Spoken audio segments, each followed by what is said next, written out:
ZYU 202, Rádio Conselheiro FM, operando em 87,7 MHz. Conselheiro Paulino, Nova Friburgo, Rio de Janeiro. O programa a seguir é uma produção independente e de inteira responsabilidade dos seus produtores.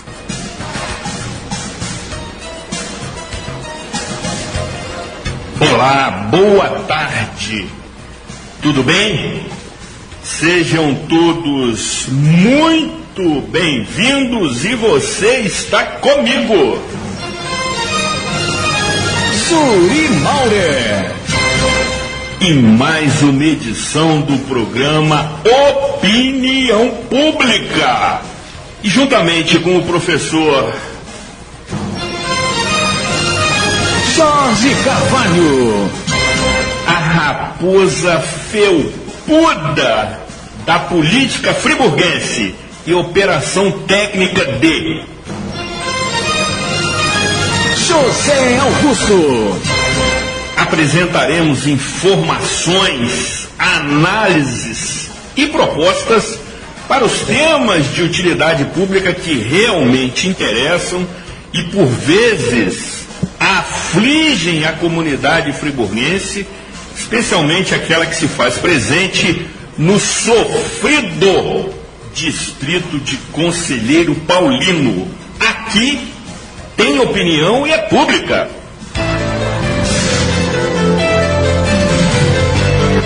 Informações, análises, propostas. Está começando o programa Opinião Pública. E nessa 16ª edição, destacaremos, obviamente, o resultado das eleições que se encerraram neste último domingo. Após o segundo turno, então, tivemos a definição completa da composição dos quadros, tanto para o poder legislativo, no âmbito estadual e federal, como também para o poder executivo, também nos mesmos âmbitos, estadual e federal. E sendo assim, terminada as eleições, desmontam-se os palanques, mesmo aqueles virtuais, e começa-se a observar a montagem das respectivas equipes que, especialmente no Poder Executivo, terão a responsabilidade de administrar, no que se refere a todos nós fluminenses, o Estado do Rio de Janeiro e a todos nós brasileiros, o país. Ou seja, neste momento, desde domingo, encerradas-se as apurações, Wilson Witzel será governador de todos aqueles que residem no estado do Rio de Janeiro e Jair Messias Bolsonaro será o presidente de todos aqueles que residem no nosso país. Portanto, cabe neste momento acolher o resultado, respeitar a decisão soberana dos eleitores proferida nas urnas de maneira democrática e criarmos a expectativa de que façam os seus melhores mandatos, porque assim o Estado do Rio de Janeiro, o nosso país, precisa urgentemente. O que se veicula na mídia neste momento é justamente a composição destas equipes para que sejam essencialmente técnicas. Precisamos realmente de que essas articulações privilegiem a competência e não, obviamente, a negociata eleitoral. Sendo assim, estaremos tratando especificamente nesta edição e com maior destaque este aspecto, além dos resultados que já são conhecidos de todos nós, mas sobretudo analisarmos o que teremos pela frente, quais são as expectativas, quais são as dificuldades, quais são exatamente os desafios a serem superados. E aí contaremos com 2 ilustres convidados que estarão conosco na metade seguinte do programa, nos trazendo também as suas opiniões, as suas ponderações e as suas reflexões. E como você está se acostumando, iniciamos esta primeira parte do programa Opinião Pública com a nossa aguardada e imperdível Resenha Livre, que também é protagonizada pelo nobre amigo, articulista político e preocupado torcedor vascaíno, professor Jorge Luiz Ribeiro de Carvalho. Boa tarde, seja muitíssimo bem-vindo, ilustre companheiro.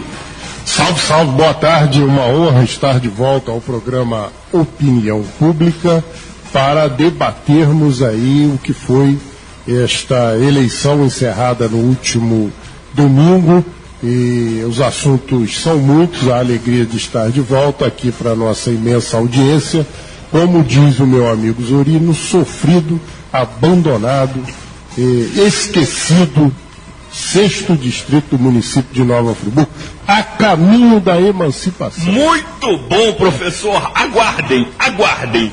E antes de prosseguirmos, professor, cabe o seguinte esclarecimento à nossa expressiva audiência, até porque assim trabalhamos de maneira clara e transparente. Na edição da semana passada, o nosso time estava desfalcado. Havia um determinado integrante que, por motivos físicos, não pôde completar a equipe. E aí, obviamente, não reunimos condições técnicas de apresentar o programa ao vivo e de maneira inédita. E aí recorremos à edição da semana anterior, quando aqui esteve nos visitando o companheiro professor geógrafo Fernando Cavalcante. Como o tema também era atual, factual, não houve prejuízo significativo no conteúdo apresentado, uma vez que tratávamos justamente do momento pré-segundo turno.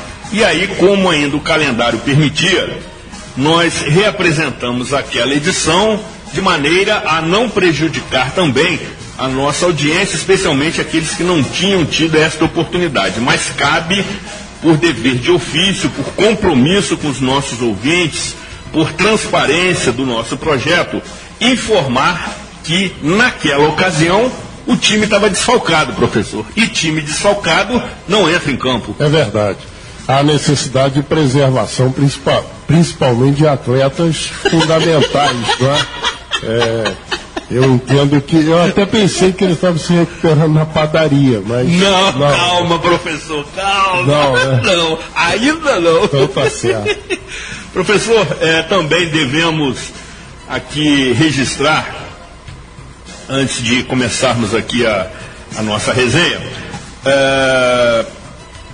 a cobertura que fizemos do resultado das eleições no seu segundo turno, também neste domingo, quando estivemos aqui na Rádio Conselheiro FM, numa transmissão que teve uma duração de 3 horas, quando, juntamente com o companheiro Elu Augusto, sua ilustre pessoa e também o grande amigo, nobre companheiro de causas nobres, Leiner Pimentel de Rezende, verdade, pudemos tecer comentários absolutamente interessantes, profundos, por vezes contraditórios, o que é admitido pela democracia, e dessa forma levamos informação de utilidade pública, especialmente para a população do 6º distrito. O programa foi extremamente intenso, com motivação daqueles que aqui estavam, e tivemos a oportunidade de avaliar todos os cenários políticos após o pleito eleitoral, com destaque, professor Jorge, para o lanche que nos foi oferecido pela direção da rádio. É verdade, é verdade. Dessa vez tivemos um serviço Há de bordo. que fazer esse registro. Até porque quando não tivemos também fizemos, né? Isso. Professor, e aí dando sequência, obviamente que nós vamos privilegiar o tema das eleições.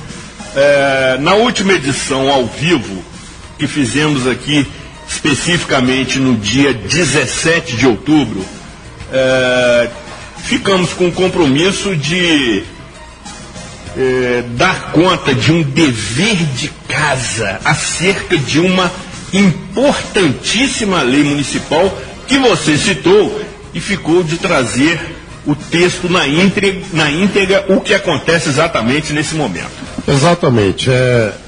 A grande polêmica que existe em Nova Friburgo em termos de concessão é a questão do serviço de água e esgoto que foi feito lá no governo Paulo Azevedo no final da década de 90, no final da década do século passado. E um contrato, a licitação, a autorização foi uma coisa, o contrato foi outra completamente diferente, o que levou a população a ficar revoltada, com toda razão. Exatamente. E não tiro a minha culpa de ter sido vereador naquela época e ter votado a favor, não posso dizer o contrário, eu votei a favor da concessão, mas nós, vereadores, não tivemos acesso à questão do processo licitatório, não tivemos interferência e nem do contrato. Muito bem, como a coisa desandou em cima do povo em termos de administração ruim, de cobranças acima do que é normal, acarretou na derrota fragorosa do prefeito naquela época. A coisa não respingou na Câmara, porque até a maioria dos vereadores foram reeleitos. Mas o prefeito Paulo Azevedo, recebeu o troco do povo, o recado, exatamente, assim como recebeu o PT agora, né? Falaremos sobre isso. Recebeu o recado do povo, ficou em terceiro lugar naquela eleição, vencida pela doutora Saudade Braga, e a campanha foi feita em cima da concessão de serviço de água e esgoto. A eleição terminou no início de outubro e o prefeito, então, entendendo que houve o recado da população no sentido de ser contra a concessão de serviço de águas, ele mandou um anteprojeto de lei à Câmara com o seguinte título: autoriza a extinção do contrato de concessão de serviço de água e esgoto e dá outras providências. Autoriza. Fica o Poder Executivo autorizado a extinguir o contrato de concessão de serviço de água e esgoto de Nova Friburgo em caráter amigável ou judicial. Artigo 2º. Extinto o contrato, a Autarquia Municipal de Água e Esgoto de Nova Friburgo, AMAI, assumirá novamente o controle, a administração e gerenciamento de todo o serviço nos termos da legislação em vigor. No artigo 3º, nomeado o superintendente da Autarquia Municipal de Água e Esgoto de Nova Friburgo, AMAI, este designará a comissão especial para conferir todo o patrimônio encontrado e o seu estado de conservação. Parágrafo único. A diretoria financeira fará o balanço contábil, iniciando-se toda a sua escrituração a partir da emissão de posse adotada sua subordinação jurídica na Lei Federal 4.320, de março de 64, e suas respectivas alterações. Artigo 4. Ficam anistiados os usuários do sistema de água e esgoto do pagamento de multas e demais penalidades dos débitos apurados e efetivamente lançados.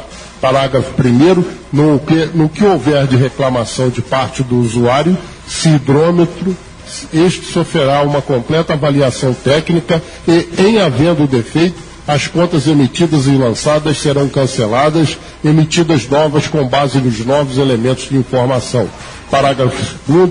Nas novas contas emitidas pela AMAI, deixará de cobrar do usuário a alíquota do imposto de circulação de mercadorias e serviços, na ordem de 18%, atendendo o princípio constitucional da imunidade tributária recíproca. Artigo 5º. O Poder Executivo solicitará imediatamente informações da concessionária sobre os investimentos feitos no que se obrigou no contrato de concessão e os prazos a que está sujeita e se foram cumpridos. Parágrafo 1º, comprovar documentalmente os investimentos, sua natureza e, se for o caso, os projetos respectivos com seus responsáveis técnicos, sua qualificação profissional e atestar de que a solução alvitrada é que se coaduna com as condições gerais do município, assim também se mantido o equilíbrio financeiro do contrato nos termos das normas do edital, e se, eventualmente, o município deu base à sua quebra, nos termos das leis de concessões e demais dispositivos legais que regem a matéria. Continuando, parágrafo 2º, se cumpriu todas as obrigações assumidas no contrato de concessão durante o período de sua assunção, até a presente data, envolvendo desde a parte administrativa, econômico-financeira, operacional e demais. Artigo 6º, a Autarquia Municipal de Água e Esgotos de Nova Friburgo, AMAI, contratará pessoal especializado em caráter de emergência para dar continuidade à prestação dos serviços de água e esgoto à população. Artigo 7º, as despesas decorrentes da presente lei serão consignadas no orçamento do município até que a Autarquia Municipal de Água e Esgotos possa assumir seus encargos. Artigo 8º, esta lei entra em vigor na data da sua publicação. Artigo 9º, revogam-se as disposições em contrário. Nova Friburgo, 19 de outubro de 2000, Paulo Azevedo, prefeito, vereador Jorge Carvalho, presidente, Sérgio Xavier, primeiro vice-presidente, Carlos Balbi, segundo vice-presidente, Mário Fuli, primeiro secretário, Irã Ferreira, segundo secretário. A autoria do projeto é do Poder Executivo e levou o número 2374 de 2000, transformando-se na Lei Municipal 3.102, publicada em 19/10 do ano de 2000. Portanto, desde o dia 19 de outubro do ano de 2000, a Câmara Municipal autorizou a Prefeitura a retomar o serviço de água e esgoto do município de Nova Friburgo. Nós estamos aí com um tempo de 18 anos passados e continua o serviço entregue à iniciativa privada. Era o que eu prometi trazer.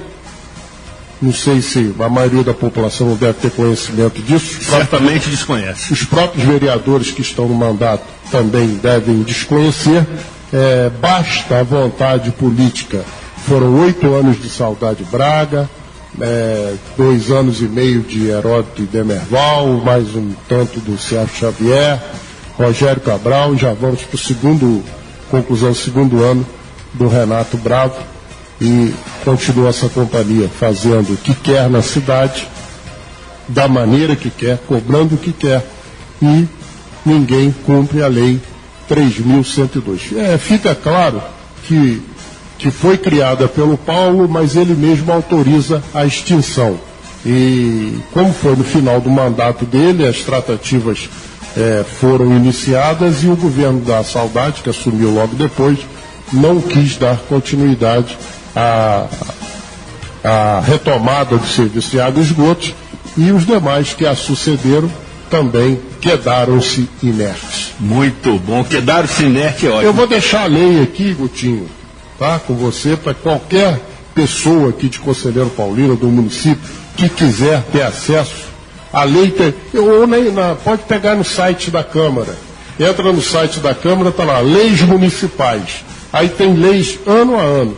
Clica no ano 2000 e você vai lá ver a lei 3.102 de 19/10 de 2000. Você poderia ler novamente o caput da lei?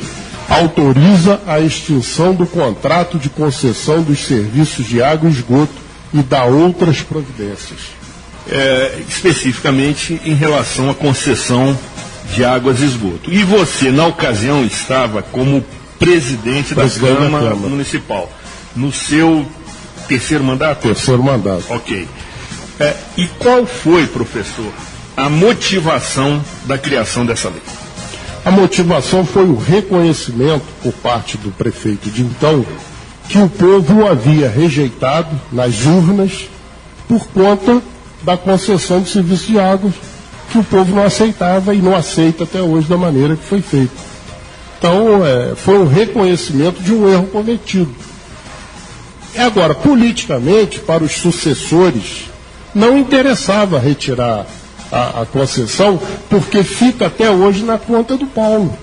Exatamente. Que, inclusive, não tem condições de se defender, obviamente. Exatamente. Não é? E uma das últimas conversas que eu tive com ele, ele falou assim, quem criou o monstro aqui tem que desconstruir. Então, se esperar dos outros, dos sucessores, jamais vão fazer. A verdade é que foi criado um monstro, o monstro está aí. Vamos dizer que não? Vamos falar que não? Claro que não podemos falar isso. É aquele negócio que o Juscelino dizia. Nós podemos errar, só não podemos ter compromisso com o erro. Agora, com quem ficou o compromisso do erro? Houve o erro do Paulo Azevedo, e nós como os vereadores também participamos, claro que teve. Agora, todo erro precisa ser corrigido. Certamente. Não é? E os outros que sucederam fingiram que não existia essa lei. E deixaram a coisa avançar. Fingiram. E até, Zuri, deram mais 15 anos de concessão. Porque a lei que autoriza a concessão era por 25 anos, que já estaria extinguida. Iniciais, prorrogáveis por mais 25. Então, esses prefeitos, não me lembro qual deles, ainda em cima disso, ainda deu mais 15 anos de concessão. Acho que foi o Heródoto, que deu mais 15 anos de concessão para o serviço de água e esgoto. A prefeita Saudade fez um quarto termo aditivo desse contrato, dando uma série de benesses à companhia, dentre as quais, porque no contrato inicial, o município não pagava pelo uso da água, dos seus próprios, ou seja, escolas, hospitais, prefeitura, Câmara, eram isentos do pagamento de água. A prefeita Saudade, no quarto termo aditivo, assinou com a companhia a obrigatoriedade do município pagar, inclusive, as águas que moram em jardins. Que consome. E também de manutenção de praças e jardins da cidade. Quer dizer, então, eles não fizeram a concessão, mas fizeram uma série de benesses que ajudam a manter isso aí. Então, não há uma punição severa em cima dessa companhia. Esse contrato não precisa mais ir à Câmara para ser extinto. Não precisa? Não, tem que ser um ato do prefeito. Se o prefeito Renato Bravo quiser hoje, ele baixa o decreto, porque ele já tem a autorização. A Câmara já autorizou, essa lei não foi revogada. Ela está em pleno vigor, ela tem 18 anos. Ela tem 18 anos. Chegar, revogar o contrato e fazer o ajuste financeiro. Que tem que ser feito. Obviamente. Porque todas as benfeitorias que a concessionária executou, por força do edital, pertencem ao município. Todos os equipamentos que ela comprou pertencem ao município. Então tem uma série de coisas, inclusive a sede ali da AMAI, da antiga AMAI, eles pagavam aluguel. Parece que no governo Saudade foi doado para eles, ou compensação, alguma coisa, não paga mais aluguel daquilo ali. Mas aquilo era um próprio municipal. Exatamente. Então tem uma série de coisas que os vereadores podem levantar lá na Câmara. Tem assessoria para isso. Pega essa lei, levanta, chama o prefeito. Não tem que chamar a concessionária, não. Concessionária é preposto. Tem que chamar o prefeito. A prefeitura, o Poder Executivo que é dono do serviço. O Poder Executivo que é dono do serviço. Chamar e dizer aqui, como é que nós vamos fazer esse negócio? Porque chega desse abuso, dessa pouca vergonha, que fica faltando água na cidade, a companhia vem e diz que é por problema técnico. Mas que problema técnico é esse? Você pega a concessionária de ônibus, ela dá uma nota oficial clara. O serviço está suspenso porque a estrada está coberta de lama e não tem condições de trafegar o ônibus. Está claro isso. Preciso explicar mais alguma coisa? Não. Não é? Então, a outra fica no lero-lero, vem cá que eu também quero. Exatamente. Tá? Então, que fique claro para a população, prefeitos não tiraram e não tiram a concessionária porque não querem. Não querem. Porque todos esses atos irresponsáveis que eles estão cometendo têm que ser anotado, notificado, emitido multa, para você ter uma justificativa plausível para fazer valer essa lei. Então, tá aí a explicação, a lei está aqui, vou deixar bonitinho aqui na rádio, quem quiser vem aqui, tira cópia, e o número da lei você pode tirar no site também, nós vamos repetir. Repita. Lei Municipal 3.102, de 19 de outubro do ano de 2000, autoriza a extinção do contrato de concessão dos serviços de água e esgoto de Nova Friburgo e dá outras providências. Com a palavra, quem pode fazer a extinção do contrato. Exatamente, professor. E com essa concessão da palavra, reiteramos que tanto a concessionária Água de Nova Friburgo quanto a Câmara Municipal, caso queiram se manifestar acerca do que foi aqui informado, os microfones estão à disposição, como diziam os locutores antigos. Bem como o município. Exatamente, que é dono do serviço, conforme você nos ensina. Basta entrar em contato conosco, com a Rádio Conselheiro FM, para agendarmos essa participação, caso lhes interesse. Se não, vale o escrito. E quem cala consente. Exatamente. Então, reiteramos esta possibilidade, até porque sabemos que, especialmente, assessores de ilustres vereadores acompanham o nosso programa, sempre muito atentos ao que aqui analisamos, e reiteramos essa disponibilidade. Até porque, professor, sempre dizemos que não discutimos pessoas, não debatemos pessoas. Debatemos administrações, gestões, mandatos, o que nos garante, inclusive, a Constituição Federal. Agora, Zuri, o que me chama a atenção, Sim, professor. Eu pouco passei pelo Executivo. Digo até para você que a minha passagem pelo Executivo foi mais prazerosa do que pelo Legislativo. Mais prazerosa? Exatamente, até pelo fato de você poder realizar. Eu faço parede sobre todos os aspectos. Profissionais. Logicamente. Profissionais. Professor. Tá? Então, você é um canalha. No bom sentido. Lógico. Mas em termos profissionais, você realiza. Eu, como secretário, consegui realizar muita coisa. Tenho muito orgulho da minha passagem pela Secretaria de Educação e Cultura do município de Nova Friburgo. Já pela Câmara, você cria muitos atritos. Sem dúvida. Né? E muitas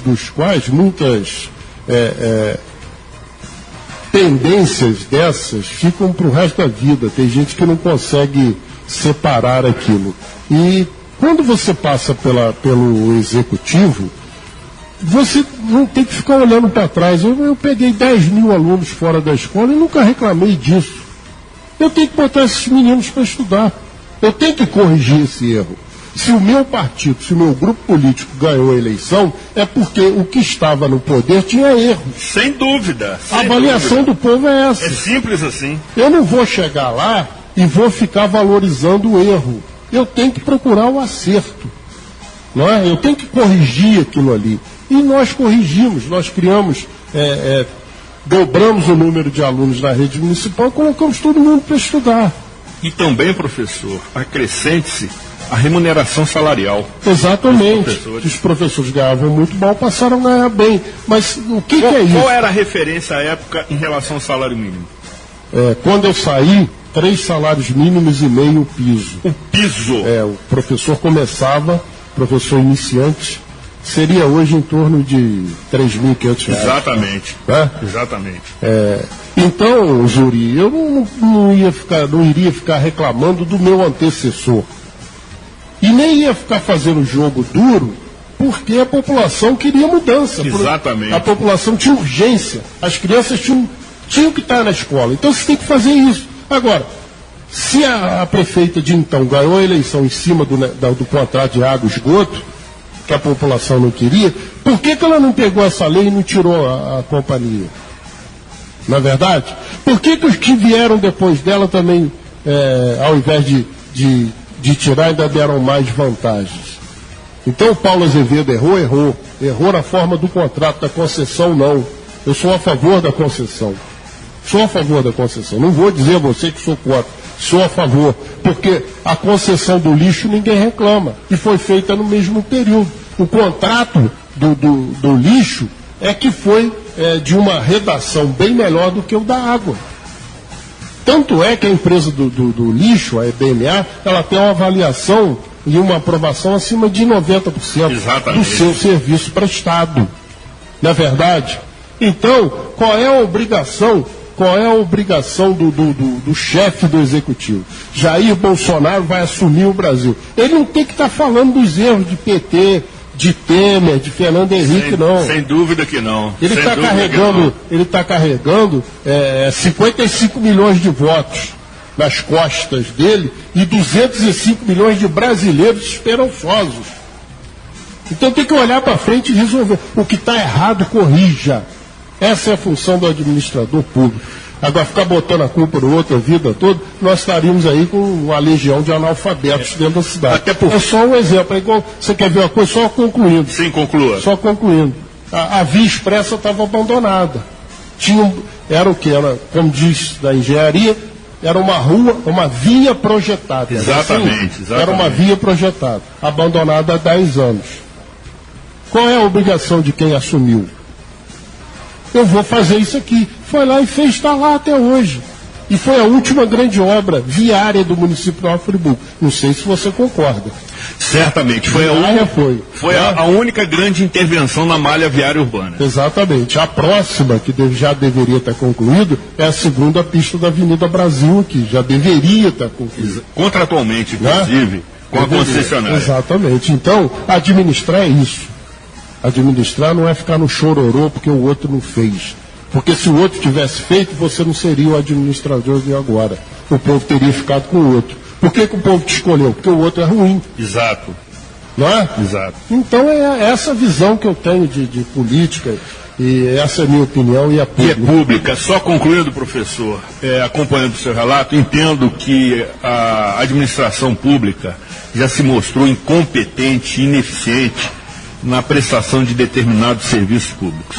E assim deve concedê-los, entretanto fiscalizá-los, o que não acontece. Exatamente. Isso é um tema permanente aqui do programa Opinião Pública e nos deteremos sobre ele, nos debruçaremos sobre ele, sensacional, em uma próxima edição. Agora também, professor, concluindo esta nossa resenha, devemos registrar um agradecimento à Nova FAOL pelo novo trajeto, sem dúvida, da linha 001, também conhecida como Olaria Conselheiro Paulino, ou seja, tem origem no bairro de Olaria e destino final na Praça de Conselheiro, que agora atende os moradores das ruas Tuller e José Ernesto Quinusti.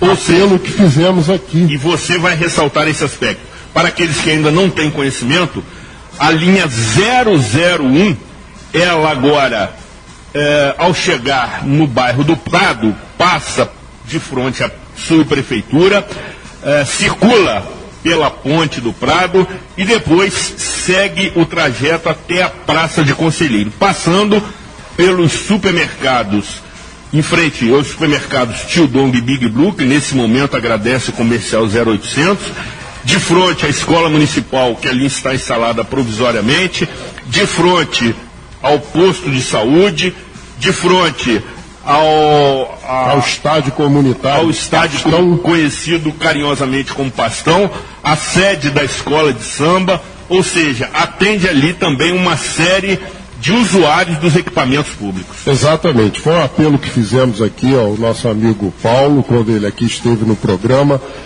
Os moradores, com toda a razão, reclamando que não tinham a linha de retorno para Conselheiro, que tinham sempre que descer na Avenida Roberto Silveira, atravessar pela passarela dos estudantes, para ter acesso, portanto, às vias citadas, a Avenida Turner e José Ernesto Quinusti. Com isso, a FAOL atende essa reivindicação dos moradores. Nós deixamos aqui o nosso agradecimento e é assim que a coisa deve funcionar. Daqui a pouco vai aparecer um monte de pai para essa criança. Já está aparecendo. Já está aparecendo. Mas que fique claro que o pedido foi feito aqui no programa Opinião Pública diretamente ao diretor-geral da empresa que atendeu. Tá certo? Exatamente. Foi um pedido que nós reiteramos, já era uma solicitação já de longo tempo ali da comunidade, que anteriormente era servida por uma outra linha e que foi interrompida e agora retomada. Portanto, é uma iniciativa, uma medida muito oportuna. Sem dúvida. Porque além dos moradores daquele logradouro, que é um termo ótimo, também temos um comércio ativo, operante e também, professor, equipamentos públicos. Exatamente. Escola, posto de saúde, o campo comunitário, ginásio. Ginásio, exatamente. Então, é uma boa medida e certamente os moradores estão satisfeitos. Muito bem. Vida que segue. Vida que segue, segue a pauta, até porque já temos aqui no nosso estúdio um ilustríssimo convidado que está ansioso por se manifestar. Soltar o verbo. Exatamente. Depois do intervalo, continuaremos abordando os itens de pauta da nossa polêmica. Resenha Livre. Aqui tem opinião e é pública. Estamos apresentando o programa Opinião Pública.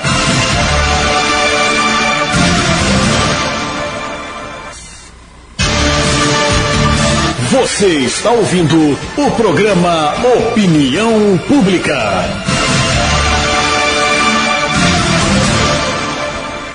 Diga não às drogas. Ouça a nossa rádio. E você que está nas confecções e facções, nos escritórios, nas clínicas e consultórios médicos e dentários, nas drogarias, nas barbearias e salões de beleza, e começou a nos acompanhar a partir deste momento, estando em nossa audiência rotativa, fique tranquilo. Este programa será reapresentado na íntegra no próximo sábado, a partir de 14 horas, no seu rádio 87,7 MHz, pelo site www.radioconselheirofm.com.br ou também pelo aplicativo da emissora, disponível no Google Play. Anunciamos também que na próxima segunda-feira o programa Cidade Real, exibido pela TV Zoom e também transmitido pela internet, a partir de 22 horas, estará tratando deste mesmo tema, ou seja, o cenário político após o pleito eleitoral, recebendo um ilustre convidado que, pelo que se observou este ano, está muito próximo de exercer um cargo no governo do Estado, até porque no início de 2018, aqui desfilava ladeado muito bom, com agora governador eleito Wilson Witzel. Vale acompanhar, vale assistir, porque certamente teremos informações alvissareiras acerca desta nova gestão do Estado Fluminense. E neste momento também queremos registrar já a presença do ilustre companheiro, que também é muito empolgado com temas dessa natureza, o querido amigo Bruno Tuller de Carvalho, que também acumula a nobre função, missão de filho do professor Jorge Carvalho. Seja muito bem-vindo. Agradecemos a sua preciosa colaboração. Boa tarde, Zuri. Boa tarde, Gutinho. Boa tarde, pai, ouvintes. É um prazer estar aqui com vocês novamente. Legal. Professor, vamos entrar já nesse tema. Porque... eu estou ficando preocupado. Não vou dizer que estou incomodado, porque aí o incômodo é outra coisa. Falar disso segunda-feira, madrugada para ti, assim... Que você recebeu cada incômodo. E retribuir, exatamente. Cada incômodo. Sensacional. Tirar o sono. Agora você está trazendo o Bruno direto aí, daqui a pouco eu não venho mais. Daqui a pouco você vai passear um pouquinho, né? Vai se aposentar. Você já está se vendo no banco de reserva? Já estou. Não. Você aqui é titular, amigo. Titular, esteja certo disso. Mesmo que seja na condição honorífica de presidente aqui do Clube dos Canalhas, do Comitê Ulisses Guimarães, aqueles cargos que são concedidos. A presidência do Comitê Ulisses Guimarães conta com o doutor Jomar. Nesse momento. Ele está numa fase de comemorações. Exatamente. E aí, professor, quero já oferecer a seguinte questão para a sua análise. Se considerarmos a composição das diversas instâncias, dos diversos órgãos, tivemos uma renovação de 51% na LERJ, ou seja, 51% dos nobres deputados nunca estiveram, são estreantes, nunca estiveram na casa.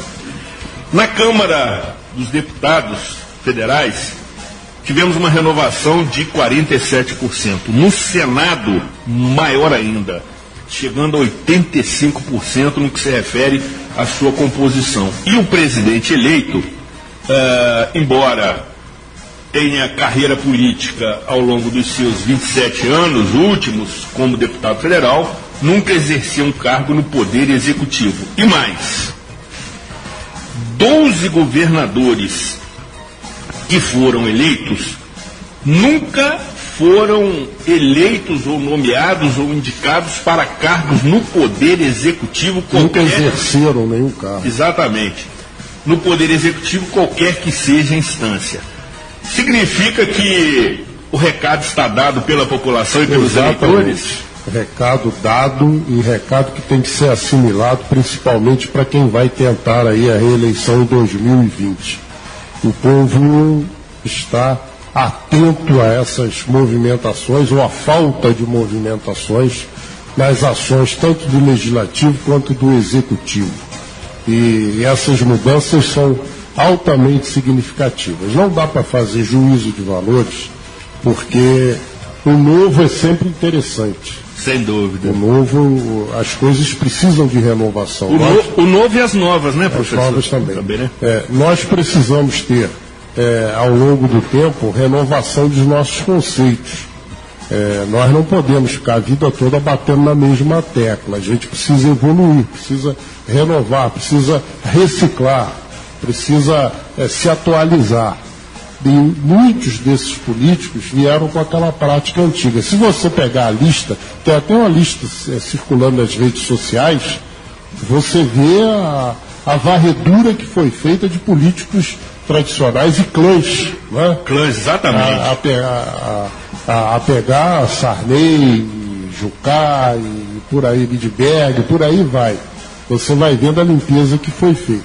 Ainda permaneceram duas situações, uma no Pará, com a família Barbalho, que tem o Jader reeleito senador, e o filho governador. E em Maceió, em Alagoas, Maceió, terra que Bruno gosta muito. Família Calheiros. A família Calheiros manteve, tem o filho governador mantido, e o Renan retorna ao Senado. Mas interessante que o Renan ficou em segundo. Exatamente. Quase que não vai. E você vê que o Collor não teve coragem de se candidatar a governador. Chegou a lançar, mas retirou. Então o Collor ainda tem mais 4 anos de mandato.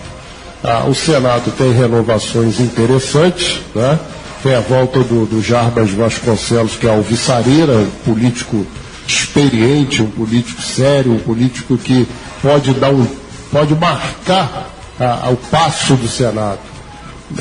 Dizem que o MDB tem a maior bancada ainda no Senado, com 12 ou 14 senadores. Exatamente. Vai indicar o presidente, e fala-se nos bastidores do nome da senadora Simone Tebet, do Mato Grosso, filha do ex-governador Rames Tebet. Exatamente. Ela é uma juíza, é uma senadora discreta, mas firme nas ações que nós pudemos acompanhar no período de análise da comissão processante da presidente Dilma. Os posicionamentos dela sempre corretos, sempre sensatos e equilibrados. Sem dúvida. Portanto, ela tem preparo para presidir o Senado. Dentre os 12 senadores do MDB, um será o presidente. Que seja ela e não Renan. Ou, se não for ela, que seja o Jarbas. em tempos não poderá não ser o Jarbas, porque está retornando, né? Retornando à casa, precisa fazer o reconhecimento do gramado. Lógico que da última vez que ele esteve no Senado, o gramado era né? Era diferente. Tinha Pedro Simão. Hoje a grama é sintética, então artificial, né? Ele, raposa velha da política pernambucana, vai primeiro caminhar no gramado para depois tentar voos mais altos. Mas está nas mãos do MDB a indicação do presidente do Senado. E será como é que vai funcionar na Câmara? Isso que eu ia te perguntar. Na Câmara, a tendência é o PT indicar o presidente, se seguir também a tradição. Não, a tradição da Câmara é um partido de maior bancada indicar o presidente. Pelo menos. Mas será que será o de maior bancada? Porque a tendência é aqueles partidos, aqueles deputados que foram eleitos para os partidos que não atingiram a cláusula de barreira, migrarem para partidos para sobreviverem. Mas já está liberado isso. Mas quanto à bancada eleita. Agora, Severino Cavalcante quebrou isso, lembra? Quem não se lembra de Severino Cavalcante? Deputado do Baixo Clero. Do baixíssimo Clero. Teve escândalo com o restaurante. E pagava uma grana do cara do restaurante. Não é verdade? Ele quebrou essa regra e ganhou do Arlindo Chinalha. Exatamente. Médico. Paulista eleito pelo PT.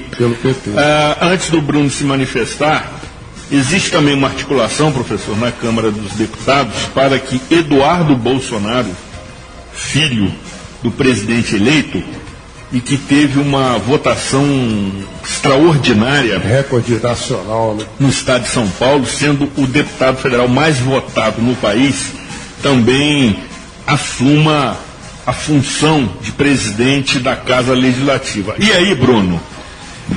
Zuri, eu acho esse assunto rapidinho. Não, você vai continuar. Se eu só acrescentar mais um ingrediente para você fazer sua análise. Você, evidentemente, de todos nós aqui, é o mais jovem. O eleitorado jovem também deu seu recado? Prossiga. Eu acredito que sim, né? O eleitorado jovem acompanhou a maioria dos outros eleitores, né?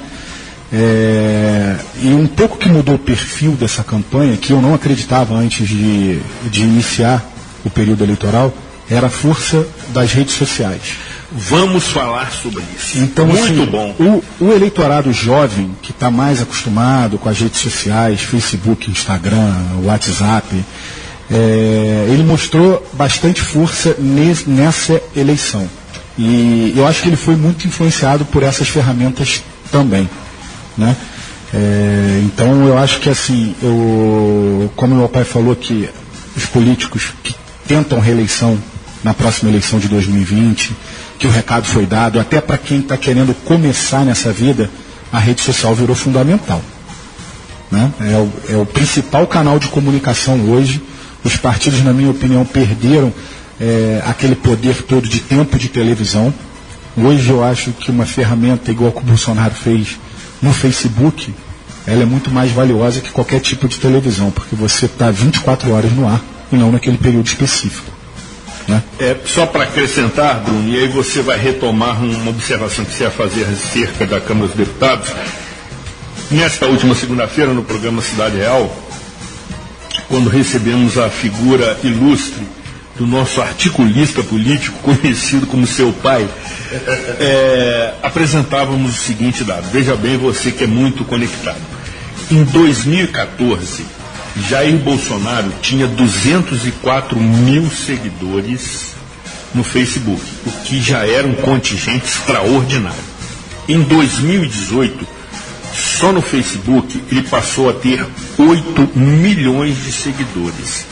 E se você acrescentar as outras redes sociais mais utilizadas, ou seja, Instagram, Twitter e WhatsApp, ele tem 17 milhões e 600 mil seguidores. Exatamente. Ou seja, seu pai fez a seguinte conta: se multiplicarmos por 3 esse número de seguidores, dá a votação dele. Exatamente.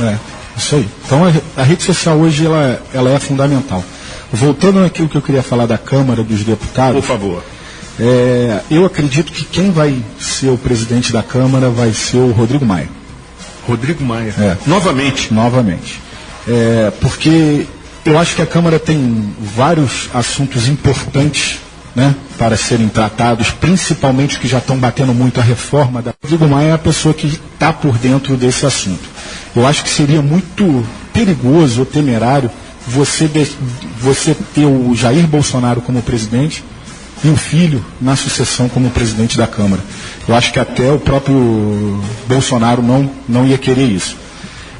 Então, pelo que eu tenho lido e ouvido nas rádios, nas TVs especializadas, a tendência é que seja o Rodrigo Maia. Principalmente pelas declarações que o Paulo Guedes e o Jair Bolsonaro deram nos últimos dias, que eles já querem votar alguma coisa esse ano relativo à reforma da Previdência.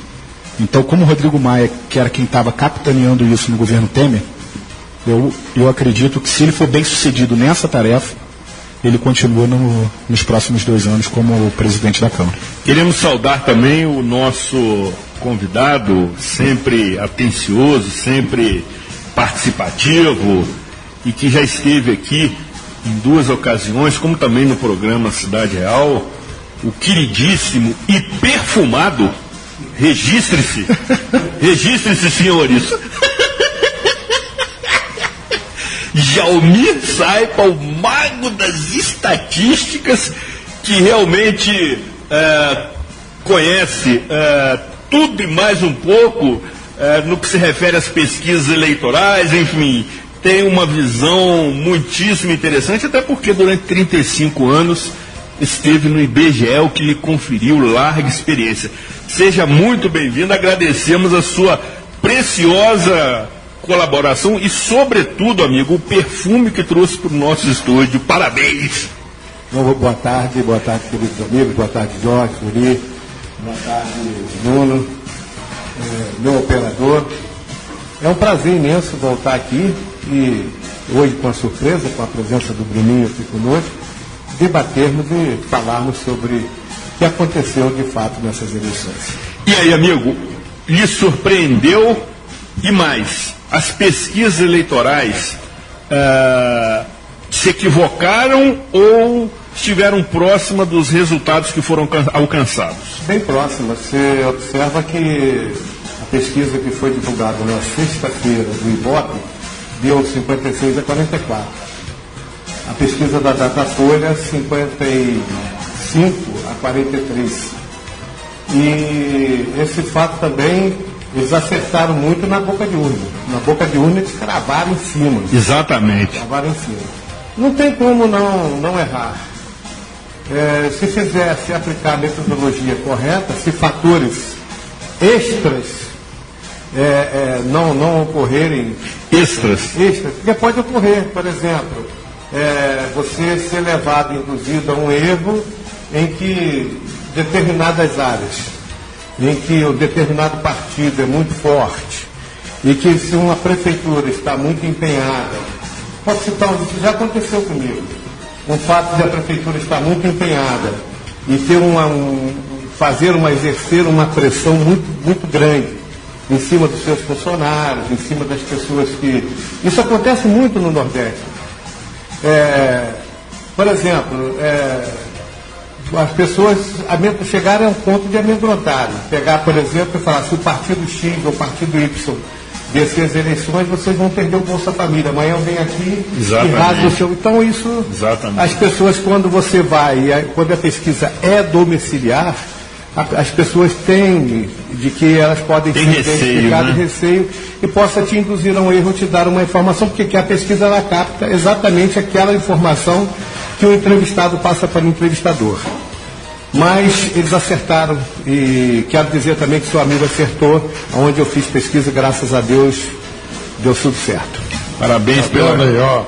É craque, né? É craque. Está no nosso time, Eu fiz Mangaratiba, acertei na veia também, graças a Deus. Ótimo, exatamente. Parabéns pela sua competência. Agora, Jalmir, e aí, professor Jorge? Vamos privilegiar a presença dos convidados, mas você também, por favor, interfira na conversa. Tá certo. Levantávamos aqui a seguinte análise, o que fizemos no programa Cidade Real da segunda-feira, Jalmir, que certamente você assistiu, até porque telespectador assíduo. Veja bem, Nesse período eleitoral, de propaganda eleitoral, que foi o menor de todos, 35 dias, e aí Bruno também pode opinar, nós tínhamos as seguintes maneiras de se divulgar determinada candidatura ou programa, caso houvessem. Quais sejam?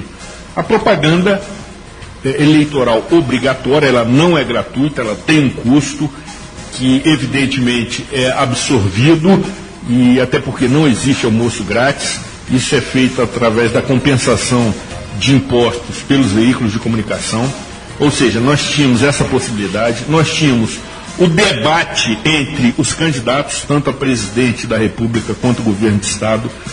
Nós tínhamos as entrevistas de bancada nos telejornais, nos programas especializados, e também as pesquisas eleitorais.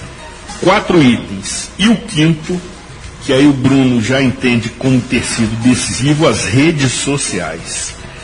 No seu entendimento como pesquisador, realmente as redes sociais são o principal fator de influência sobre o eleitor? Hoje sim. Isso ficou provado. O Bolsonaro começou a construir a sua candidatura, a sua campanha, exatamente há 4 anos atrás. Logo assim terminou a eleição de 2014, ele se lançou candidato e começou aí a defender as suas ideias e a visitar o país de norte a sul.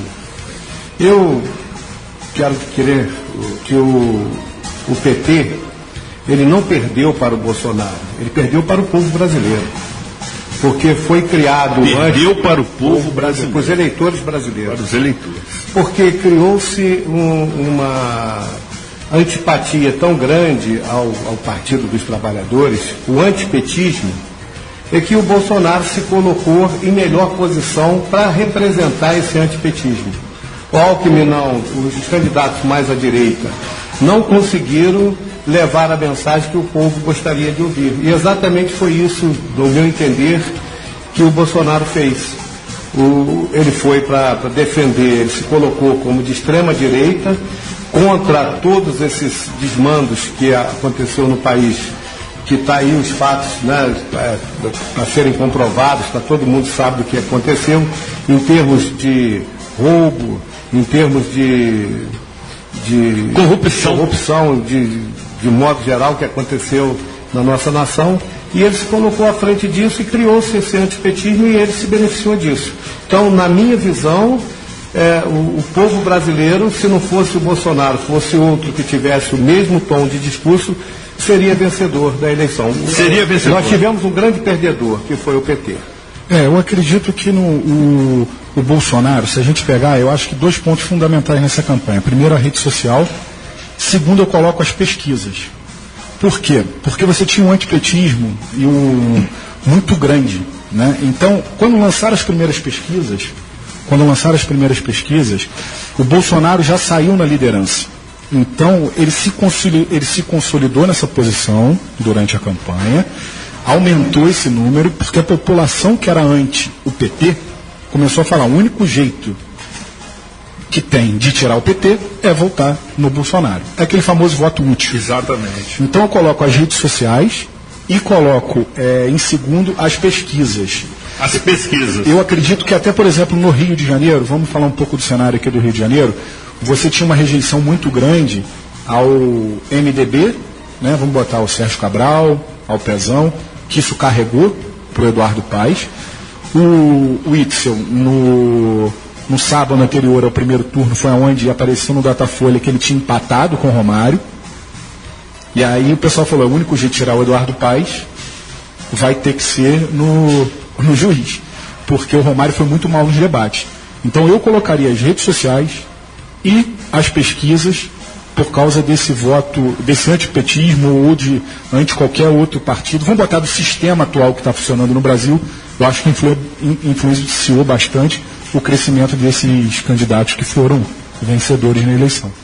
Ô Bruno, no caso do juiz, concordo em grande parte com você, mas salientar também que ajudou muito a hora que ele entrou na onda do Bolsonaro. Não, com certeza, né? Ele se declarou Bolsonaro, Ele se declarou Bolsonaro no debate da Globo, né? Que foi acho que na terça-feira, antes do primeiro turno. Exatamente. Mais especificamente no dia 22 de outubro. Isso aí. A análise que eu faço disso aí, nós comentamos no último domingo, e os dados que você passa de renovação, principalmente do Poder Legislativo, e esse número significativo de governadores sem experiência administrativa nenhuma ao longo do tempo, sem ter participado de qualquer cargo no Executivo, isso mostra, dá um recado que a população foi procurar no Novo, foi procurar na magistratura e foi procurar nas Forças Armadas, porque o Bolsonaro fazia questão de dizer que era capitão, não é? Apesar de já estar afastado há muito tempo, mas é capitão o quê? É uma posição das Forças Armadas. Então a população foi buscar isso na magistratura, nas Forças Armadas e na novidade. Então, Zuri, eu volto a reafirmar, nós tivemos em 2018 o voto chibata nos políticos. O voto de chicote nos Muito partidos bom. políticos. Todos eles. Apanharam, mas apanharam devidamente, merecidamente, pela série de lambanças que fizeram ao longo do tempo. Se você voltar lá em 2003, quando Lula assumiu, a frase era a esperança venceu o medo. Exatamente. Agora, quando Jair Bolsonaro for assumir, a frase é a seguinte: a corrupção engoliu a esperança. E é isso que está aí. O PT, se tivesse humildade e projeto para o Brasil, teria se afastado da eleição e apoiado Ciro Gomes. Porque Jalmir trabalha com pesquisa e sabe que a tendência do segundo turno, o único candidato que não ganhava do Bolsonaro era o Haddad. Os outros tinham um índice de rejeição muito menor. Exatamente. Aí o PT insistiu no camarada que ia perder.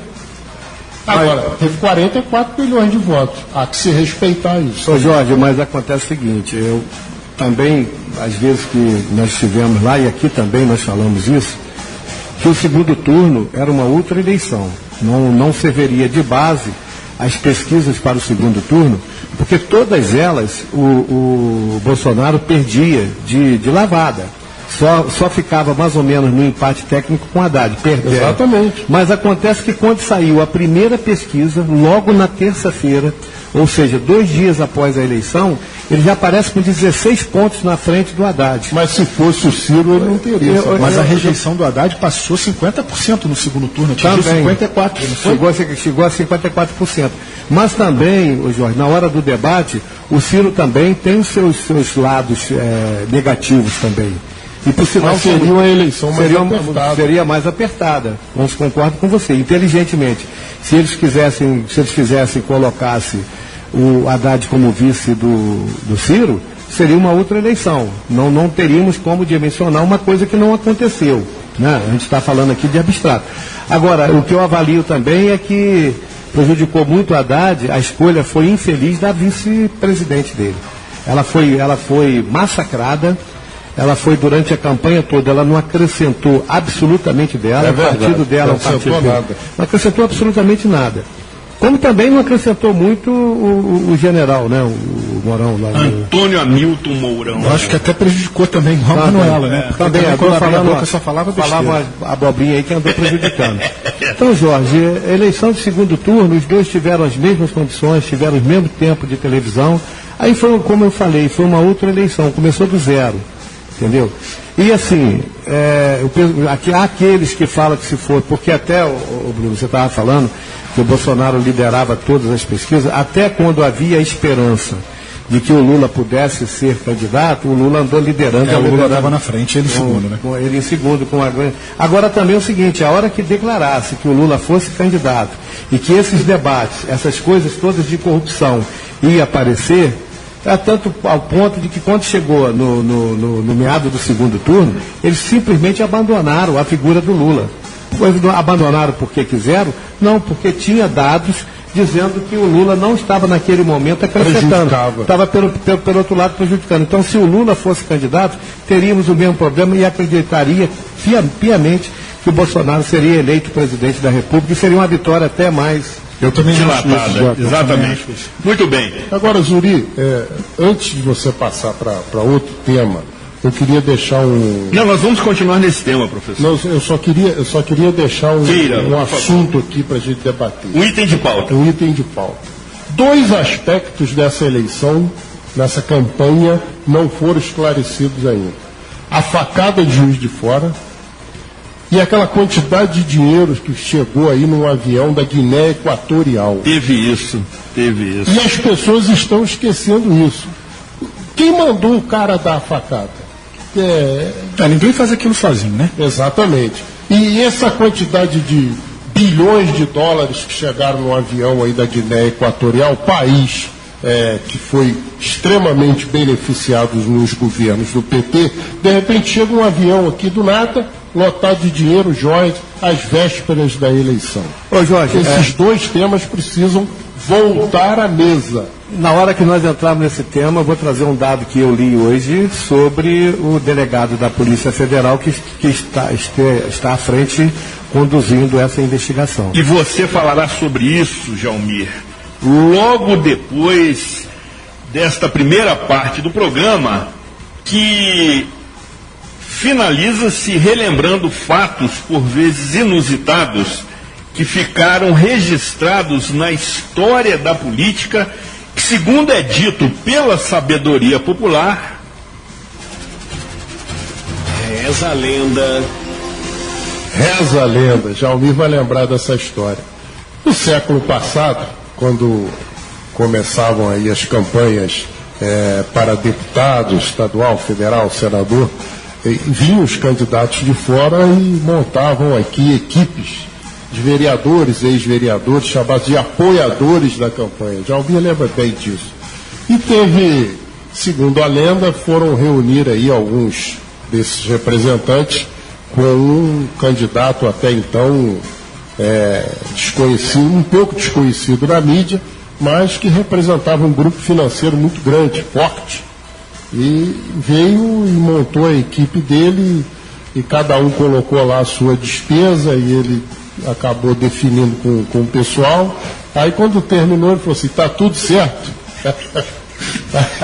Aí levantou um e falou assim, comigo tá, falta a parte de mamãe. Teve isso. Você conta o milagre, mas você não revela os santos, né? Não, me lembra da história. Falta a parte de mamãe. Tá certo.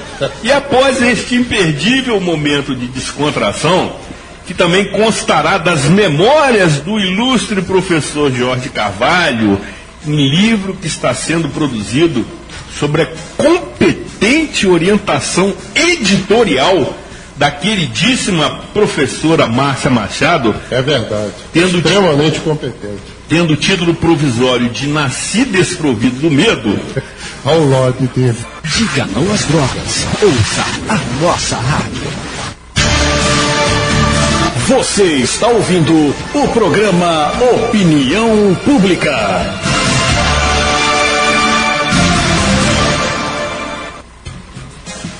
E você que está nas construções, nas oficinas, nos pontos de táxi, nos postos de combustíveis, nos supermercados, nas bombonieres, nas padarias.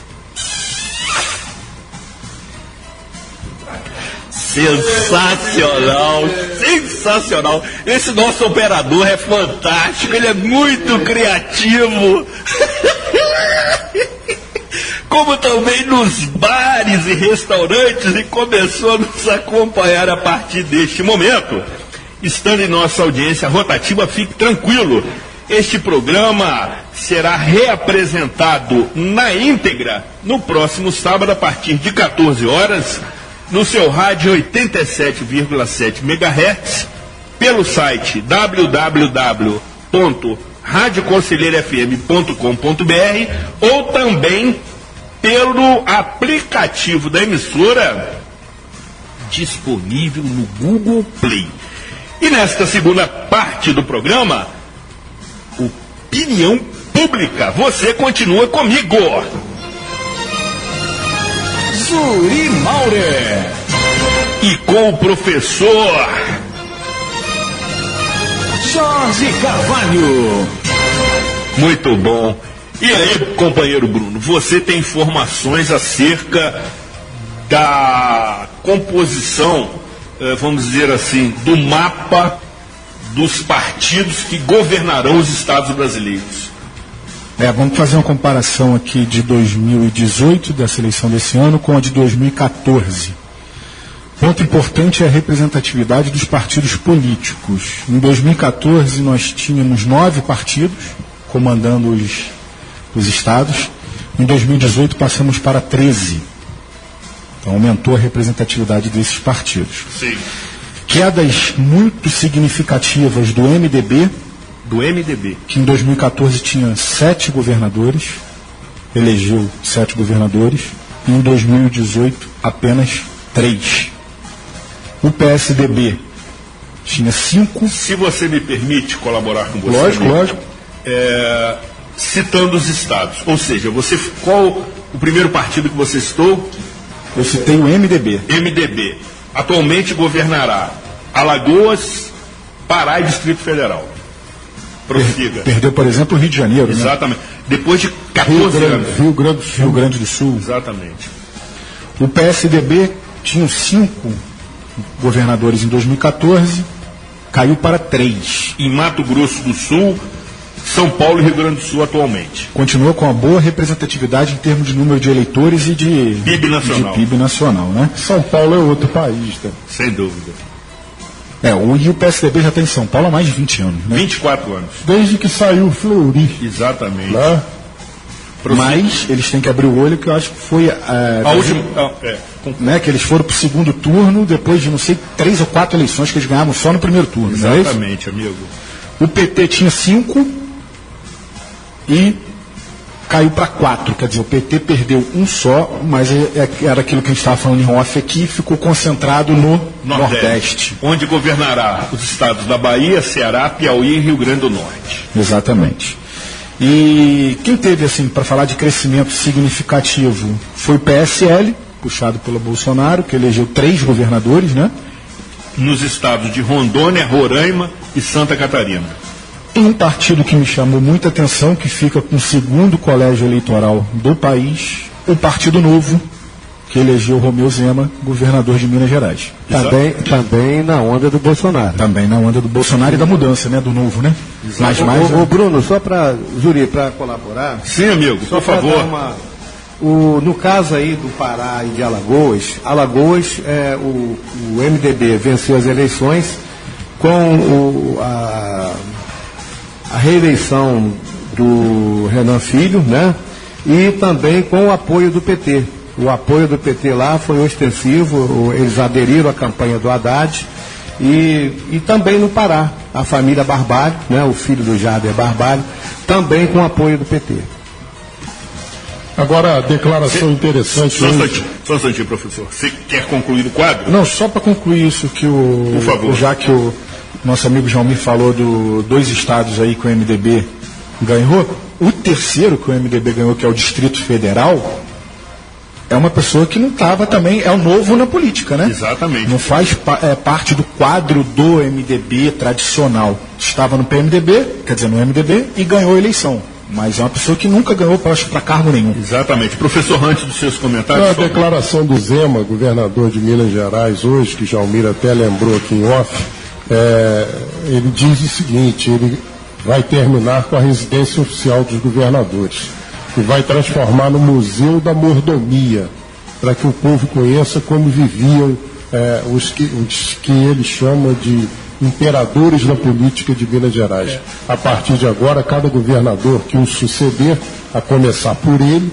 a partir dele, que residam nas suas próprias casas. Exatamente. Isso acontece em Minas Gerais, onde o Palácio das Mangabeiras, belíssimo, será transformado num museu. Também o governador eleito de São Paulo, João Dória, também vai dar outra destinação ao Palácio dos Bandeirantes, que é a residência oficial dos governadores do estado, como também no Rio de Janeiro, o Wilson Witzel também já descartou a possibilidade de ocupar o Palácio das Laranjeiras, residência oficial do governador do estado do Rio de Janeiro. Exatamente. Só concluindo as informações do Bruno, O PSB vai administrar 3 estados: Espírito Santo, Paraíba e Pernambuco. O PSB não perdeu nada em relação a 2014, fez exatamente a mesma quantidade de governantes. Manteve-se. O PSL que você citou governará os estados de Rondônia, Roraima e Santa Catarina, expressivo estado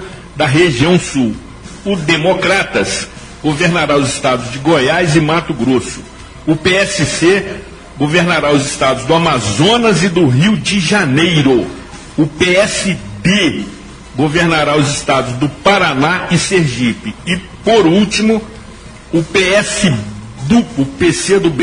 PCdoB administrará o estado do Maranhão, o PDT administrará o estado do Amapá, o PHS administrará o estado do Tocantins e o PP administrará o estado do Acre, professor Jorge. Exatamente o que o Bruno falou, a capilaridade partidária aumentou na presente eleição. E a reforma política faz-se necessária, esse modelo está completamente exaurido, falido, não cabe mais, já é hora do voto distrital, do distrital misto, e discutir de forma séria a implantação do parlamentarismo. O Brasil não tem mais salvador da pátria, não admite mais isso. Mesmo elegendo um Messias para ser presidente da República. Exatamente. A análise final que eu faço desse tema é o seguinte: vem aí um novo tempo. Exato. Vem um novo tempo e não adianta ficar batendo na tecla do passado, porque o eleitor mudou. O dono, é igual o negócio da concessionária, o dono do serviço é o município, o dono do poder é o povo, e o povo mudou. Se o povo mudou, aqueles que o obedecem devem seguir e pensar em outras formas de se fazer política. O companheiro Bruno vai se manifestar, só acrescentando, Bruno, o seguinte, que os 26 estados do Brasil, mais o Distrito Federal, serão administrados por 13 partidos diferentes. 13 partidos. Em 2014 eram 9. Eram 9, ou seja, é o que o professor Jorge está dizendo. Me parece que começa um novo momento. Só que nós temos algum ponto importante aqui. Como é que vai ficar a cláusula de barreira para esses governadores eleitos? Porque, por exemplo, o exemplo do PCdoB. Muito bom. O do PCdoB, o partido não atingiu a cláusula de barreira. Será que o governador vai permanecer no PCdoB? Isso é uma pergunta interessante. Só para falar do Zema em Minas Gerais, como o eleitor mudou, o governante mudou, nós vamos ter algumas experiências interessantes nos próximos 4 anos. Ele deu uma declaração que ele vai escolher o secretariado dele através de processo seletivo. Que isso? Seletivo. Sensacional. Como se fazem as empresas, as grandes empresas, inclusive falou que vai contratar empresa especializada para fazer isso. Então veremos se esse caminho, vai dar certo na administração pública. Pelo menos é diferente.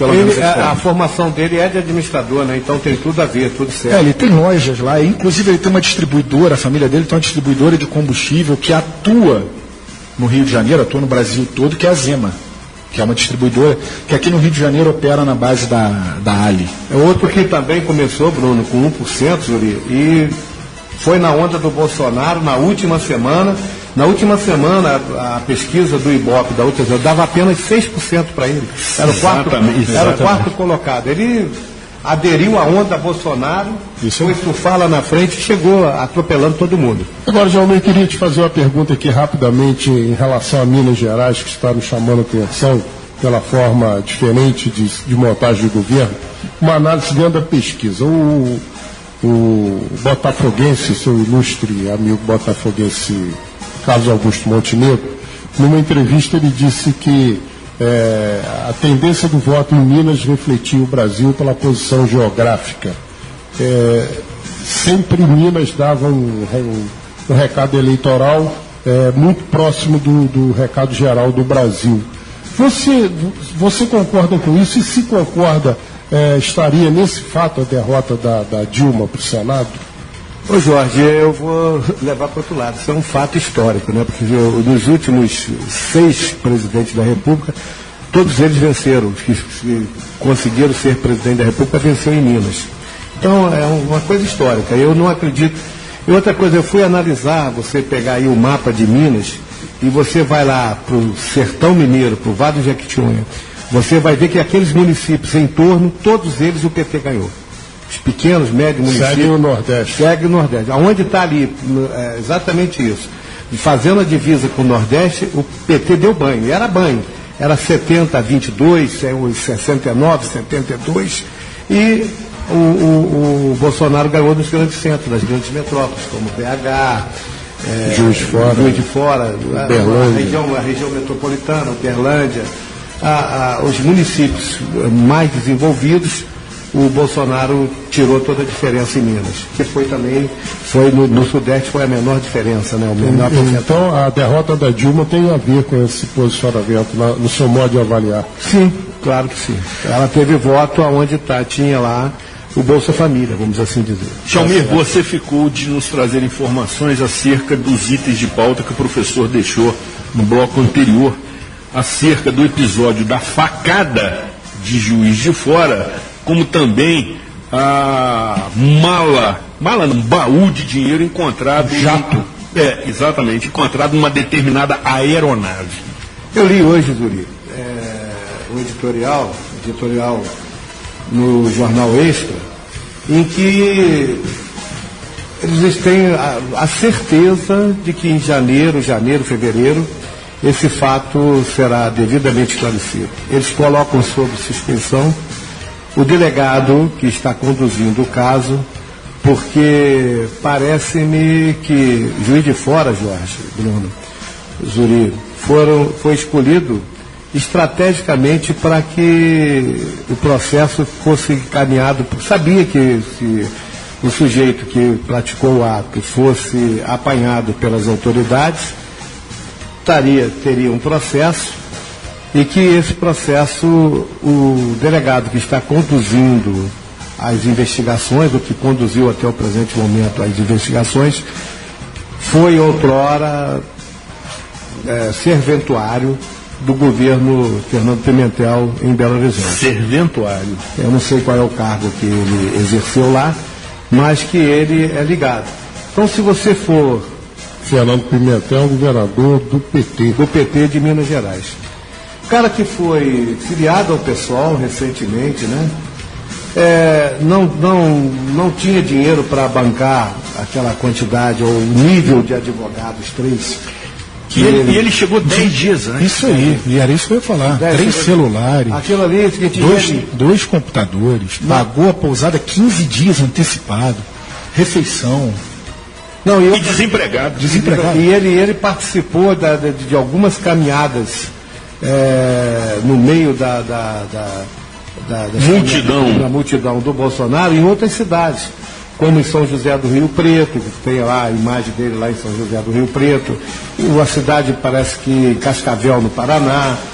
E isso esse cerco vai ser fechado. Quer dizer, agora essas coisas... Mas, então, no editorial do Jornal Extra, que você relata aqui, há a suspeição de que o delegado estava costeando o alambrado para verdade, exato.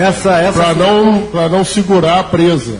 Essa suspeição, Jorge, foi levantada também pelos advogados da campanha do Bolsonaro. Eles denunciaram isso, fizeram essa denúncia, que no mínimo deveria ter sido afastado, deveria ter se colocado impedido, já que ele tinha declarado impedido. Já que ele tinha esse vínculo com o governador, teve esse vínculo no governo do Fernando Pimentel, que ele não poderia estar ali, deveria ser impedido. Mas ele é delegado de Polícia Federal ou civil? Delegado de Polícia Federal. Então aí o Raul Jungmann tem falha nisso também, né? E o ministro da Justiça também. Porque um tipo de atentado desse merece uma investigação isenta, por obrigação. Então parece, eu conheço pessoalmente o Raul Jungmann, que quando eu fiz parte da direção nacional da Undime, que era a União dos Dirigentes Municipais de Educação, Jungmann era secretário de Educação em Pernambuco, em Recife. E ele fazia parte, ele era um dos dirigentes também da Undime. Conheço o Jungmann há mais de 30 anos, convivi com ele. E ele sempre foi meio estrela, sempre gostou de aparecer. ele sempre gostou de ser destaque, você observa nas entrevistas dele. Exatamente. Não é? Ele é meio pavão. Mas ele falhou nesse negócio. Ele, como ministro da Segurança, tinha que colocar uma investigação isenta e fora do Estado de Minas. Que a Polícia Federal tem gente competente para isso. Ô Jorge, o processo foi concluído e a conclusão que chegaram é que o Adélio teria agido sozinho. Horas depois, não mais do que algumas horas depois, foi aberto um outro inquérito, em função dessas alertas, dessa suspeição que nós temos. Então, o primeiro processo foi concluído, em que afirma que ele agiu por conta própria, e imediatamente, 2 ou 3 horas depois, foi aberto o segundo processo, e que esse está em andamento e que está sob segredo de justiça. Eu acredito que o plano não foi perfeito, porque o Adélio não foi linchado lá, né? Eu acho que na cabeça de quem arquitetou esse plano, falou, ele vai aplicar a facada no Bolsonaro e ele não vai sair vivo de lá. A intenção era exatamente essa. Queima de arquivo. Lógico que você não ia contar isso pra ele, né? Fala assim, vai lá dar a facada que você vai morrer. Exatamente, seria um kamikaze. Não é aquele caso do programa dos Josiários, o Muito Amigo. Exatamente. A análise do Bruno é perfeita. É exatamente isso que passou pela cabeça do mentor disso aí. Com certeza. Muito bem. E um avião? E o avião? E o avião, milhões de dólares e joias de uma ditadura africana que os governos petistas encheram a burra de dinheiro. Encheram a burra de dinheiro nosso lá. Passou por aqui, Jorge, para fazer um tratamento de saúde em outro país aí, não sei se ia ser no Uruguai, eu não sei aí. Passaram por aqui para dar uma parada. Sim, não declararam nada, aí a Polícia Federal dá o bote, Jovem, presta atenção à engenharia disso, a teoria da conspiração. Aí a Polícia Federal dá o bote numa aeronave oficial de outro país, que geralmente não é vistoriada. Exatamente. Não é? Mas ela chegou no Brasil, ela não tinha informação de ser uma atividade diplomática. Por isso que eles desconfiaram, porque eles não investigam quando comunica o outro país que aquele avião está indo para uma função diplomática. Missão oficial. Missão oficial. Eles chegaram clandestinamente. Isso. Então a polícia deu o bote. Isso, exatamente. Agora chama atenção o seguinte. Ei, meu Deus do céu. Nós não podemos esquecer que o Temer foi vice da Dilma 2 vezes. Hein?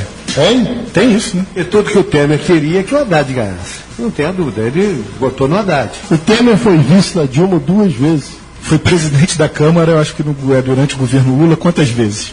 Exatamente. Então, essas coisas são conhecidas. São conhecidas. Ou pelo menos deveriam ser. Exatamente. Né? Exatamente. E você que está nas agências bancárias, nas repartições públicas, nas igrejas e templos religiosos, nas creches, nas escolas, nas portarias dos prédios, em sua casa ou mesmo no trânsito, e começou a nos acompanhar a partir deste momento, estando em nossa audiência rotativa, fique tranquilo.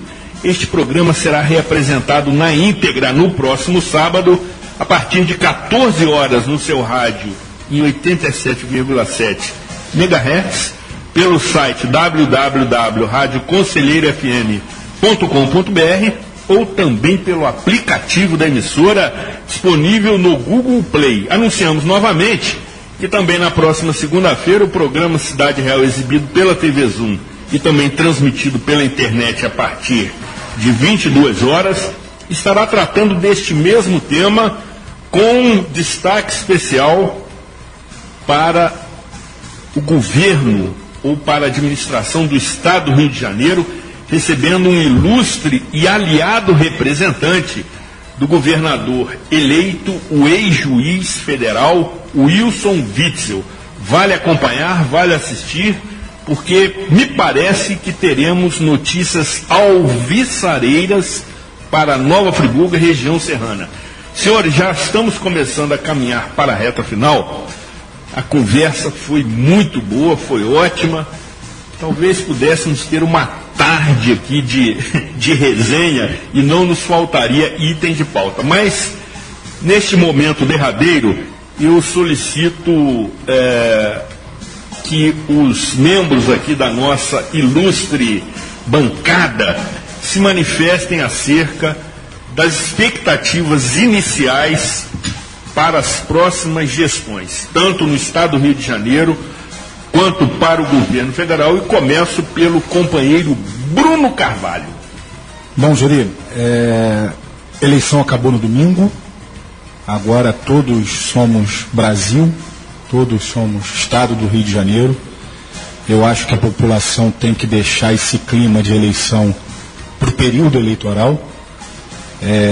Quando o nosso governante errar, vamos cobrar, quando acertar, vamos aplaudir. Espero que não fique esse clima já de resistência. Quem perdeu a eleição no domingo falou que ia resistir e o próximo presidente nem assumiu. A minha expectativa é um pouco de incerteza. Incerteza? Porque durante o período eleitoral, na minha opinião, o Bolsonaro ele não passou tantas informações assim de como seria o governo dele. Estou falando em alguns detalhes. Foi uma questão mais superficial e não foi no detalhe. Você pode falar rapidamente do Paulo Guedes, que você conhece lá do IBMEC, você foi aluno lá? O Paulo Guedes, eu fui aluno na instituição de ensino que ele foi um dos fundadores. Tive algumas palestras, mas ele ficava mais em São Paulo. Pelo que dizem no mercado financeiro, é uma pessoa muito bem respeitada, muito bem quista e altamente liberal. Isso aí eu já tinha certeza desde quando ele dava a palestra. Então acho que a nossa economia ela vai dar uma guinada. A gente vai começar a negociar com outros países, com outros mercados. Não vamos ficar limitados aos países da Mercosul ou aqueles que você tem um tratado aqui, um tratado ali. Essa negociação vai ser mais ampla, né? Vai desburocratizar a máquina pública. Ele prega muito, sempre falou dos gastos públicos com mordomia, com excessos, que precisa enxugar a máquina pública. Vai ser uma pessoa que vai controlar muito as despesas do governo. Por isso ele já está batendo na tecla da importância da reforma da Previdência, alguma coisa ainda esse ano, né? Eu acho que a gente pode ver como o mercado, principalmente o mercado financeiro, que é um mercado que reage mais rápido, é mais especulativo, então reage mais rápido o que está acontecendo. Durante o segundo turno, o mercado financeiro já veio com bolsas em alta e o dólar caindo. Então isso é um pouco da perspectiva do mercado em relação ao Paulo Guedes. Na área econômica, eu como estudei nessa área, sou formado em administração, mas fiz graduação e pós-graduação no IBMEC, que é uma escola muito voltada para a área econômica. Eu não tenho tanta incerteza. A minha incerteza são em outras áreas, Yuri. Isso eu estou falando a nível federal. Me assusta um pouco essa composição que que já saiu hoje na mídia, de unificar o Ministério da Agricultura com o Ministério do Meio Ambiente. Eu acho que é você colocar ali, como é que diz a raposa tomando conta do galinheiro. Minha sensação é mesmo. Se a gente já tem um número enorme. Minha percepção é a mesma, viu? O nosso desmatamento na Amazônia já aumentou nesses anos todos, você tendo a agricultura puxando para frente e o meio ambiente puxando para trás, tentando equilibrar. Imagina se vocês botar todo mundo para frente.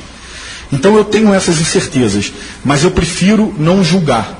Eu acho que a gente tem que deixar acontecer ou perceber as atitudes oficiais para a gente tomar um posicionamento. Exatamente. Fora disso, tudo que a gente vai estar fazendo, a gente vai estar pregando medo.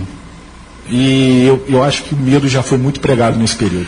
Perfeita sua observação. Ainda está muito precoce a composição das equipes. Vamos aguardar as nomeações, porque aí a gente tem o desenho vai ter uma clareza maior da gestão. E aí, rapidinho, só para o governo do Estado eu não tenho opinião nenhuma formada.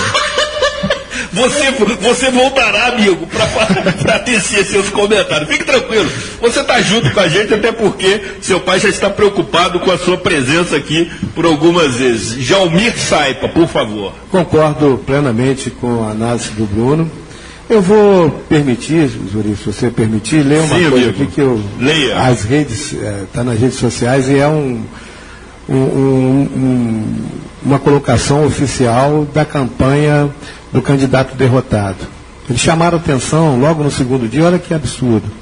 Eleitores, 147 milhões, 100%. Primeiro, 57,6 milhões, que representa 39,1% do total. O segundo, 46,7 milhões, que representa 31,7% do total. Brancos e nulo, 2,5 milhões, 1,7%. Nulo, 8,6 milhões, 5,8%. E abstenção, 31 milhões, 21%. Então, ele diz o seguinte, que muitos silenciaram, que são os 21%, eles entendem que 21%, o que eles querem, em suma, dizer é que o Bolsonaro não é a maioria, como nenhum presidente, se fosse levado por esse fato, seria a maioria. Certamente. Então, isso aí é uma brincadeira, é para tentar justificar ou injustificar. Choro de perdedor. Choro de perdedor. Isso se chama choro de perdedor. O que me chama atenção é que o Bolsonaro, até o presente momento, e ele está sinalizando para isso, ele vai cumprir no que concerne aos seus ministros o que ele prometeu na campanha. Ele não vai ter as indicações partidárias, ele vai tentar, de todas as maneiras, colocar as pessoas técnicas, e ele tem sinalizado para isso. Hoje o ministro da Ciência e Tecnologia já foi anunciado, né? E está colocando pessoas altamente técnicas no seu primeiro escalão. E isso deve acontecer agora.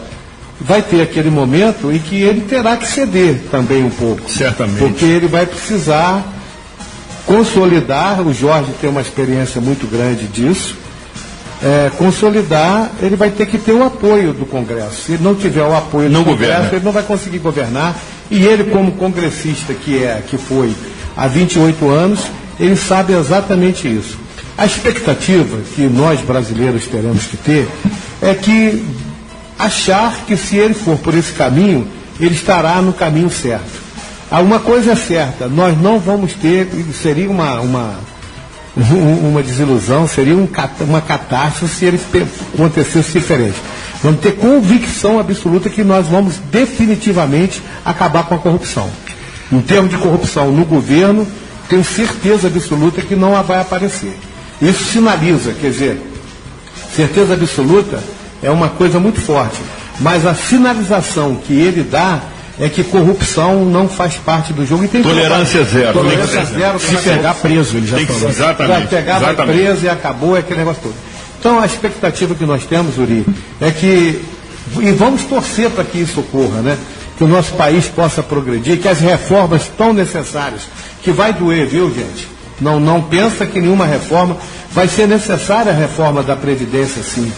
Nós tínhamos uma expectativa de vida há 10, 15 anos atrás. É muito maior agora. Hoje é muito maior, então tem que ter a reforma, é isso. Com relação ao governo do Estado também, eu faço a mesma análise. Espero que ele coloque pessoas sérias e que possa tirar o nosso Estado do Rio de Janeiro da situação que se encontra.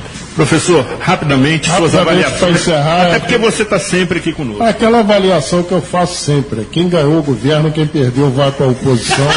E a oposição tem que ser séria. Muito bom. A oposição não pode ser contra o país. Muito bom, professor. Então, eu sou desse tempo. Tempo em que na política não se assinava documento, mas valia a palavra. Júlio, só um detalhezinho pequenininho, se puder falar. Que isso, acho, Bruno, é importante para o nosso Estado do Rio de Janeiro. A sinalização econômica para o Estado do Rio de Janeiro são excelentes. Nós estamos em recuperação fiscal. O royalty está entrando muito forte e o que o governo pretende fazer em termos de petróleo, em termos de privatizações, o Rio de Janeiro vai ser altamente beneficiado. Ótimo, você retornará para nos trazer informações detalhadas. Encerramos aqui a nossa jornada, prometendo retornar na próxima quarta-feira, agradecendo o profissionalismo de José Augusto. Ele está frenético hoje, no comando técnico da Rádio Conselheiro FM. Assim como uma parceria indispensável da emissora neste projeto de informação de utilidade pública. As ilustres presenças dos companheiros Bruno Carvalho Jalmir Saipa e, evidentemente, os comentários sempre precisos, corajosos e, por vezes, que incomodam do professor Jorge Carvalho, a raposa felpuda da política friburguense, especialmente sua motivadora nesta ocasião, sempre muito bem representada, sobretudo pelo público feminino. Muito bom. Aqui sempre teremos opinião e será pública. Que Deus proteja o sofrido distrito de Conselheiro Paulino. Boa semana, Nova Friburgo. Programa Opinião Pública. Apresentação de Zuri Maurer com análises de Jorge Carvalho. Produção e realização da Rádio Conselheiro FM. Agradecemos a sua audiência e até a próxima edição.